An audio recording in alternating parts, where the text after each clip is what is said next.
Hello dear students, May മാസം 5-ാം തീയതി നമ്മളെല്ലാവരും കാത്തിരുന്ന നീറ്റ് എക്സാം എത്തിച്ചേരുകയാണ്. ഒരു MBBS കരസ്ഥമാക്കുക എന്നുള്ളത് ഏവരുടെയും ചിരകാല സ്വപ്നങ്ങൾ തന്നെയാണ്. ഇനിയുള്ള 2 മാസം നമുക്ക് ഇതെങ്ങനെ വിനിയോഗിക്കാം, എങ്ങനെ നമുക്ക് ഈ ഒരു ഡോക്ടറാവുക എന്നുള്ള സ്വപ്നം കരസ്ഥമാക്കാം എന്നുള്ളതാണ് പലരുടെയും മനസ്സിലുള്ള ഒരാകാംക്ഷ. നമുക്കറിയാം, MBBSന് ഫിസിക്സ്, കെമിസ്ട്രി, ബയോളജി ഈ 3 ടോപ്പിക്കുകളും വളരെ പ്രധാനപ്പെട്ടതാണ്. അതിൽ കെമിസ്ട്രിയെ നിങ്ങൾ എങ്ങനെ അഭിമുഖീകരിക്കണം എന്ന് നമുക്കൊന്ന് നോക്കാം. നമുക്കറിയാം, കെമിസ്ട്രി എന്ന് പറയുമ്പോൾ അതിനെ നമ്മൾ 3 വിഭാഗങ്ങളായിട്ട് ഡിവൈഡ് ചെയ്തിട്ടുണ്ട്. നമുക്ക് ഫിസിക്കൽ കെമിസ്ട്രി ഉണ്ട്, ഇനോർഗാനിക് ഉണ്ട്, ഓർഗാനിക് ഉണ്ട്. അതിൽ ഇനോർഗാനിക്കിൻ്റെ കുറച്ച് ചാപ്റ്ററുകൾ ഒഴിവാക്കിയിട്ടുമുണ്ട്. ഈ ഒഴിവാക്കിയ ചാപ്റ്ററുകളെ പറ്റി നമ്മൾ ടെൻഷൻ അടിക്കേണ്ട ആവശ്യമില്ല, കാരണം അതിൻ്റെ അകത്ത് നിന്ന് ചോദ്യങ്ങളൊന്നും വരില്ല. ഒഴിവാക്കാത്ത ചാപ്റ്ററുകളാണ് നമ്മൾ കൂടുതൽ ഫോക്കസ് ചെയ്യേണ്ടത്. നമുക്കറിയാം, ഫിസിക്കൽ കെമിസ്ട്രിയിലേക്ക് വരികയാണെങ്കിൽ അവിടെ പ്രോബ്ലം ഓറിയൻറ്റഡ് ആയിട്ടാണ് പലപ്പോഴും ക്വസ്റ്റ്യൻസുകൾ കണ്ടിട്ടുള്ളത്. അതോടൊപ്പം തന്നെ തിയറിയുമുണ്ട്. അപ്പോൾ പ്രോബ്ലംസ് ചെയ്തു പഠിക്കുക, അല്ലെങ്കിൽ തിയറി എങ്ങനെ ചെയ്തു പഠിക്കണം, അല്ലെങ്കിൽ തിയറി എങ്ങനെ മനസ്സിലാക്കണം, ഇതൊക്കെ നമ്മളൊന്ന് നോക്കിക്കഴിഞ്ഞാൽ ഫിസിക്കൽ കെമിസ്ട്രി NCERT ആണ്, അല്ലെങ്കിൽ ഇനോർഗാനിക് എടുത്താലും അതുപോലെ ഓർഗാനിക് എടുത്താലും NCERT ആണ് നമ്മുടെ ഫണ്ടമെൻ്റൽ ആയിട്ടുള്ള കാര്യം. നിലവിൽ നമുക്ക് എക്സാമുകളൊക്കെ നടക്കുന്നുണ്ട്. ഇനി കമ്പൈൻഡ് എക്സാമുകൾ നമുക്ക് വരുന്നുണ്ട്. അതോടൊപ്പം തന്നെ നമുക്ക് ഏറ്റവും അവസാനത്തെ മോഡൽ എക്സാമുകളും ഒക്കെ വരികയാണ്. പുതിയതായിട്ട് ഇനി ഒരു ടെക്സ്റ്റ് ബുക്ക് റെഫർ ചെയ്യാനോ പുതിയതായിട്ട് മറ്റൊരു കാര്യം, ഒരു തിയറി പഠിക്കാനോ ഇനി നിങ്ങൾ ആരും മെനക്കെടരുത് എന്നുള്ളതാണ് എനിക്ക് പറയാനുള്ളത്. പുതിയതായിട്ടൊന്നും വേണ്ട, നിലവിലുള്ളത് വ്യക്തമാക്കുക, ശക്തമാക്കുക എന്നുള്ളതാണ് നമ്മൾ ചെയ്യേണ്ട അടിസ്ഥാനപരമായ കാര്യം. 3 കാര്യങ്ങളാണ് എനിക്ക് നിങ്ങളെ ഓർമ്മിപ്പിക്കാനുള്ളത്. കെമിസ്ട്രി പഠിക്കുമ്പോൾ ഫോക്കസ് ചെയ്ത് പഠിക്കുക. ഫോക്കസ് ചെയ്ത് പഠിക്കുക എന്ന് പറഞ്ഞാൽ സിലബസ് ഓറിയൻറ്റഡ് ആയിട്ട് സിലബസ് വെച്ച് നമ്മൾ ആ കെമിസ്ട്രി പഠിച്ചു തീരുക എന്നുള്ളതാണ്. അതെല്ലാവരും സിലബസ് വെച്ച് തന്നെയാണ് മുന്നോട്ട് പോവുക. പക്ഷെ പലപ്പോഴും അതിനകത്ത് ശ്രദ്ധിക്കാതെ പോകുന്ന കുറച്ച് കാര്യങ്ങളാണ് എനിക്ക് ഈ ഒരു ഫോക്കസ് ചെയ്ത് പഠിക്കുക എന്നുള്ളതിൽ പറയാനായിട്ടുള്ളത്. ഒന്നാമത്തെ കാര്യം, സിലബസ് വെച്ച് പഠിക്കും, പക്ഷേ സിലബസിലുള്ള കാര്യങ്ങൾ ഏതൊക്കെയാണ് എന്ന് ശ്രദ്ധിക്കാതെയാണ് പലപ്പോഴും പഠിക്കുക.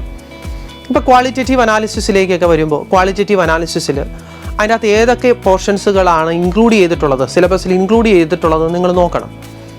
പലരും അതൊരു സൈഡായിട്ട് മാറ്റി വെക്കാറുണ്ട്. അതായത് നിലവിൽ NCERTയിൽ അങ്ങനെ ഒരു ചാപ്റ്റർ ഇല്ല, പുതിയതായിട്ട് ആഡ് ചെയ്തതാണ്, അപ്പോൾ അത് അവസാനം പഠിക്കാം. ഈ കാര്യങ്ങൾ അങ്ങനെ മാറ്റി വെക്കാറുണ്ട്. യാതൊരു കാരണവശാലും മാറ്റിവെക്കുന്ന സ്വഭാവം നമുക്ക് പാടില്ല. എല്ലാം നമ്മൾ പഠിക്കണം, എല്ലാം ഭംഗിയായിട്ട് തന്നെ നമ്മൾ പഠിക്കണം.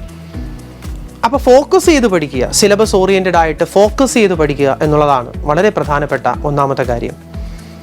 രണ്ടാമത്തെ കാര്യം, ടെൻഷൻ ഒഴിവാക്കുക എന്നുള്ളതാണ്. മാർക്ക് വരുമ്പോൾ, അല്ലെങ്കിൽ നിലവിലുള്ള എക്സാംസുകൾക്ക് റാങ്ക് കുറഞ്ഞു പോകുമ്പോൾ ഉണ്ടാകുന്ന ഒരു ടെൻഷൻ ഉണ്ടല്ലോ, അത് ഒഴിവാക്കുക എന്നുള്ളതാണ് രണ്ടാമത്തെ കാര്യം. വളരെ ഫ്രീ ആയിട്ട് പോയി എക്സാം എഴുതുക. ഫ്രീ ആയിട്ട് എക്സാം എഴുതുമ്പോൾ പലപ്പോഴും നമുക്ക് ചിലപ്പോൾ ആൻസറുകൾ തെറ്റിപ്പോവാം, അല്ലെങ്കിൽ ആൻസറുകൾ നമ്മൾ വിചാരിച്ചത് ബബിൾ ചെയ്യാതെ വരാം. ഇപ്പോഴും മൾട്ടിപ്ലിക്കേഷൻസ്, കാൽക്കുലേഷൻസ് എറർ വരുന്നവരുണ്ടാവാം. ന്യൂമറിക്കൽ പ്രോബ്ലംസിൽ വലിയൊരു പോരായ്മയാണ് ഈ ഒരു മൾട്ടിപ്ലിക്കേഷൻ അല്ലെങ്കിൽ ഡിവിഷൻ. ഇതിൻ്റെയൊക്കെ ആ ഒരു നമ്മുടെ കൈവശമില്ലെങ്കിൽ നമുക്കുണ്ടാകുന്ന ഒരു പ്രധാനപ്പെട്ട ഒരു പ്രശ്നമാണ്. അതിപ്പോഴും സംഭവിക്കുന്നവരുണ്ടാവാം. അപ്പോൾ അതൊക്കെ ഓവർകം ചെയ്യാനായിട്ടുള്ള ശ്രമമാണ് ഇനി നമ്മൾ ചെയ്യേണ്ടത്. അല്ലാതെ നമ്മളൊരു പുതിയ തിയറി പഠിക്കാനോ അല്ലെങ്കിൽ ഒരു പുതിയ പോർഷൻസ് കൈകാര്യം ചെയ്യാനോ ഉള്ള സമയമല്ല നമുക്കിനി. നമ്മൾ കൂടുതൽ ക്വസ്റ്റ്യൻസുകൾ കാണുക, ക്വസ്റ്റ്യൻസുകൾ വർക്കൗട്ട് ചെയ്യുക, ക്വസ്റ്റ്യൻസ് വെച്ച് പഠിക്കുക. അപ്പം പ്രോബ്ലം ചെയ്യുമ്പോൾ ടിൽ ദ എൻഡ്, അവസാനം വരെ ചെയ്യാനായിട്ട് ശ്രമിക്കുക. ഇപ്പോൾ ചില കുട്ടികൾ ചില പ്രോബ്ലംസ് ചെയ്യുമ്പോൾ ഇക്വേഷൻസ് അറിയാം, അതിൻ്റെ സബ്സ്റ്റിറ്റ്യൂഷൻ അറിയാം, അതിൻ്റെ ഡേറ്റ ഒക്കെ തന്നിട്ടുണ്ട്, സബ്സ്റ്റിറ്റ്യൂഷൻസ് നടത്തുന്നു. ഫൈനൽ ആൻസറിലേക്ക് എത്തിപ്പെടുന്നതിന് മുന്നേ തന്നെ അടുത്ത ക്വസ്റ്റ്യൻസിലേക്ക് പോകുന്നു. പലർക്കും ഒരു വെപ്രാളമാണ് കൂടുതൽ ക്വസ്റ്റ്യൻ ചെയ്യുക എന്നുള്ള ഒരു വെപ്രാളം.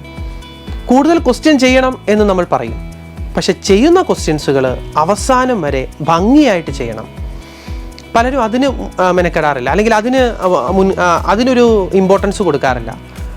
അപ്പോൾ നിങ്ങൾ ചെയ്യേണ്ട ഒരു കാര്യം, ടെൻഷൻ ഒഴിവാക്കിക്കൊണ്ട് വളരെ ഫ്രീ ആയിട്ട് ഒരു ക്വസ്റ്റ്യൻ കിട്ടിയാൽ അത് ടിൽ ദ എൻഡ്, അവസാനം വരെ ചെയ്യുക എന്നുള്ളതാണ് ഇതിൻ്റെ അകത്തുള്ള ഒരു പ്രധാനപ്പെട്ട കാര്യം. മൂന്നാമതായിട്ട് നമ്മൾ സ്വപ്നം കാണുക എന്നുള്ളതാണ്. പലപ്പോഴും എക്സാമിൻ്റെ ഒക്കെ സമയത്ത് സ്വപ്നം കാണുക എന്ന് പറഞ്ഞാൽ പലപ്പോഴും നമ്മൾ വിചാരിക്കും എക്സാം അല്ലേ, അപ്പോൾ സ്വപ്നം കണ്ട് നടക്കാനാണോ? സ്വപ്നം കാണേണ്ടത് നമ്മൾ ആ ഒരു ഡോക്ടറായി മാറുന്ന ഒരു സ്വപ്നം, അഗ്നിച്ചിറകുള്ള സ്വപ്നങ്ങൾ. APJ അബ്ദുൽ കലാം സാർ പറയുന്നത് പോലെ വളരെ വലിയ സ്വപ്നങ്ങൾ നമുക്കുണ്ടാവണം. അപ്പോൾ നമ്മളുടെ ജീവിതത്തിൻ്റെ ലക്ഷ്യമാണ് ഡോക്ടറാവുക എന്നുള്ള ആ ഒരു സ്വപ്നം. ആ സ്വപ്നം കണ്ടുപിടിക്കുക. അപ്പോൾ അതിൽ മറ്റൊരു പ്രതിബന്ധവും നമുക്കുണ്ടാവാൻ പാടില്ല. നമ്മുടെ ലക്ഷ്യം ഒരിക്കലും ഡൈവേർട്ട് ചെയ്യാനായിട്ട് പാടില്ല. വേറൊരു കാര്യത്തിലേക്ക് നമ്മളിനി ചിന്തിച്ച് പോകാൻ പാടില്ല. നമുക്ക് ഒരേ ഒരു ലക്ഷ്യം മാത്രമേ ഉള്ളൂ. അത് മെയ് മാസം 5-ന് നമ്മൾ തയ്യാറെടുക്കുന്ന, അല്ലെങ്കിൽ മെയ് മാസം 5-ന് നമ്മൾ ഇരിക്കുന്ന ആ എക്സാമിന് പാസ്സാവുക എന്നുള്ള ലക്ഷ്യമാണ്. ഈ ലക്ഷ്യം നമ്മളുടെ ജീവിതത്തിൻ്റെ ഭാഗമായിട്ട് തന്നെ മാറണം. അതാണ് നമ്മൾ സ്വപ്നം കാണേണ്ടത്. അപ്പോൾ യാതൊരു ടെൻഷനും കൂടാതെ ഫോക്കസ് ചെയ്ത് നല്ലൊരു സ്വപ്നത്തിൽ എത്തിച്ചേരാനായിട്ട്, നമ്മളുടെ ചിരകാല സ്വപ്നമാണല്ലോ ഈ ഒരു ഡോക്ടർ ആവുക എന്നുള്ളത്. അപ്പോൾ അതിലേക്ക് എത്തിച്ചേരാനായിട്ട് നമ്മൾ കൂടുതൽ പ്രയത്നിക്കേണ്ട സമയമാണ് ഇനിയുള്ള 2 മാസം. അപ്പോൾ കെമിസ്ട്രിയിൽ നിങ്ങൾ ചെയ്യേണ്ട ഒരേ ഒരു കാര്യം ഞാൻ പറഞ്ഞു, പുതിയതായിട്ട് ഒന്നും നോക്കുക എന്നുള്ളതല്ല, മറിച്ച് ഉള്ളതിനെ നമ്മൾ ഊട്ടിയുറപ്പിക്കുക എന്നുള്ളതാണ്. ഇക്വേഷൻസുകൾ ഇപ്പോൾ പുതിയതായിട്ട് ചിലർ നോട്ടുകൾ എഴുതാനായിട്ടും അതുപോലെ പുതിയതായിട്ട് ചില ഇക്വേഷൻസുകൾ ആഡ് ചെയ്യാനായിട്ടും അതിൻ്റെ ഒന്നും ഒരാവശ്യമില്ല. നമ്മുടെ കൈവശമുള്ള ഷോർട്ട് നോട്ടുകൾ വെച്ച് വൃത്തിയായിട്ട് പഠിക്കുക. കാരണം ആവശ്യത്തിലധികം കൺഫ്യൂഷൻസുകൾ കെമിസ്ട്രിയിലുണ്ട്. നമുക്കറിയാം, NCERT വായിക്കുമ്പോൾ ഓരോ സെൻറ്റൻസുകൾക്കും ഒത്തിരിയേറെ കൺഫ്യൂഷൻസുകൾ ഉണ്ടാക്കുന്ന ചില ചാപ്റ്ററുകളും പാരഗ്രാഫുകളും ഉണ്ട്. അപ്പോൾ ആവശ്യത്തിലധികം കൺഫ്യൂഷൻസുകൾ NCERT ഉള്ളപ്പോൾ NCERT വെളിയിൽ നിന്ന് മറ്റൊരു കൺഫ്യൂഷൻ നമ്മുടെ തലയിൽ എടുത്ത് വെക്കേണ്ട ആവശ്യമില്ല. അപ്പോൾ നിർബന്ധമായിട്ടും NCERT എല്ലാവരും വായിച്ചിട്ടുണ്ട്. അതുകൊണ്ട് NCERT വായിക്കണം എന്ന് ഞാൻ ഇനി വീണ്ടും പറയുന്നില്ല. കാര്യം നിലവിൽ നിങ്ങൾക്ക് എല്ലാവർക്കും NCERT നന്നായിട്ട് അറിയാം.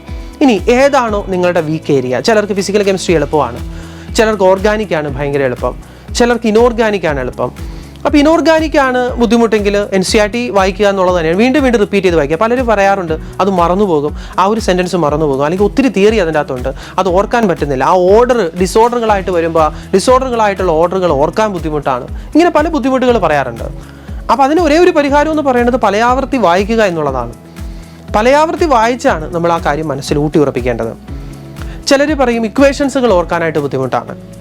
അപ്പോൾ ഇക്വേഷൻസുകൾ ഓർക്കുക എന്ന് പറയുന്നത് എഴുതി തന്നെ നമ്മൾ ഇക്വേഷൻസുകൾ. അപ്പം നമ്മൾ വെറുതെ ഇരിക്കുന്ന സമയങ്ങളില്ല, നമ്മൾ യാത്ര ചെയ്യുമ്പോഴാവാം, ക്ലാസ്സിൽ എക്സാം കഴിഞ്ഞിട്ട് ആ ഒരു പേപ്പർ കൊടുത്തതിന് ശേഷമുള്ള സമയമാവാം, അല്ലെങ്കിൽ വെറുതെ നമ്മൾ ഹോസ്റ്റലിലേക്ക് പോകുന്ന സമയമാവാം.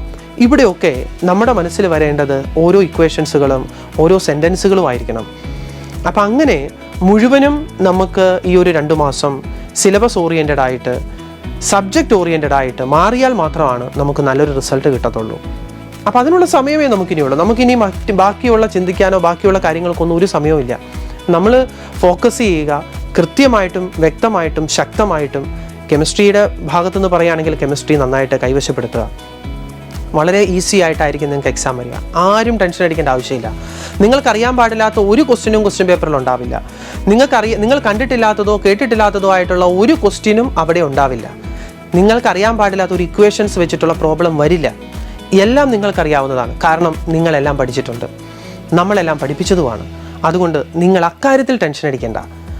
ഇനി അറിയാൻ പാടില്ലാത്തൊരു ക്വസ്റ്റ്യൻ വന്നാൽ, അല്ലെങ്കിൽ കേട്ടിട്ടില്ലാത്തൊരു ക്വസ്റ്റ്യൻ വന്നാൽ ഞങ്ങൾ എന്ത് ചെയ്യും എന്ന് ആരും അങ്ങനെ ഒരു ടെൻഷനേ നിങ്ങൾക്ക് വേണ്ട. മറിച്ച് നിങ്ങളുടെ കൈവശമുള്ള ആ ഒരു കെമിസ്ട്രി അത് ഒന്നുകൂടെ ബലവത്താക്കുക എന്നുള്ളതാണ് ഈ അവസാന സമയത്ത് നിങ്ങൾ ചെയ്യേണ്ടതായിട്ടുള്ളത്. അപ്പോൾ പുതിയ തിയറികൾ തപ്പണ്ട, പുതിയ എളുപ്പ വഴികൾ നിങ്ങൾ അന്വേഷിച്ച് നടക്കണ്ട. ഇപ്പോൾ ചിലർക്ക് ഓർഗാനിക് ബുദ്ധിമുട്ടാണ്. ഇപ്പോൾ റിയാക്ഷൻ മെക്കാനിസം എന്ന് പറയുന്ന ചാപ്റ്റർ അത് ബേസിക് ചാപ്റ്റർ തന്നെയാണ്. അപ്പോൾ അതിൻ്റെ അകത്തുള്ള പുതിയ ഇക്വേഷൻസുകളോ പുതിയ ഓർഡറുകളോ ഒന്നും നമ്മൾ നോക്കാനായിട്ട് പോകണ്ട. NCERT വെച്ച് NCERTയിലുള്ള ആ ഓർഡറുകൾ അത് ഭംഗിയായിട്ട് കൈവശപ്പെടുത്തുക എന്നുള്ളതാണ് നിങ്ങൾ ചെയ്യേണ്ട ഒരേ ഒരു കാര്യം. അപ്പം നമ്മളുടെ ലക്ഷ്യമെന്ന് പറയുന്നത് മെയ് മാസം 5-ാം തീയതിയിലെ എക്സാമാണ്. ആ ലക്ഷ്യത്തിൽ ഉന്നത വിജയം കൈവരിക്കാനായിട്ട് നിങ്ങൾ ഓർക്കേണ്ട കാര്യം ഇതാണ്: ടെൻഷൻ ഫ്രീ ആക്കുക, ഫോക്കസ് ചെയ്യുക, അതുപോലെ സ്വപ്നം കണ്ടുപിടിക്കുക. നിങ്ങൾക്കെല്ലാവർക്കും അതിന് സാധിക്കും. എല്ലാവരും ഒരു ഉന്നത വിജയം കൈവരിക്കട്ടെ എന്ന ആശംസയോടെ നിർത്തുന്നു. എൻട്രൻസ് സംബന്ധമായ വാർത്തകളും അപ്ഡേഷനുകളും ഏറ്റവും വേഗം ആധികാരികമായി അറിയാൻ ബ്രില്യൻറ്റ് സ്റ്റഡി സെന്റർ പാല യൂട്യൂബ് ചാനൽ സബ്സ്ക്രൈബ് ചെയ്യുക, ബെൽ ഐക്കൺ അമർത്തുക. ഈ വീഡിയോ മറ്റ് സുഹൃത്തുക്കളിലേക്കും ഷെയർ ചെയ്ത് നൽകുക.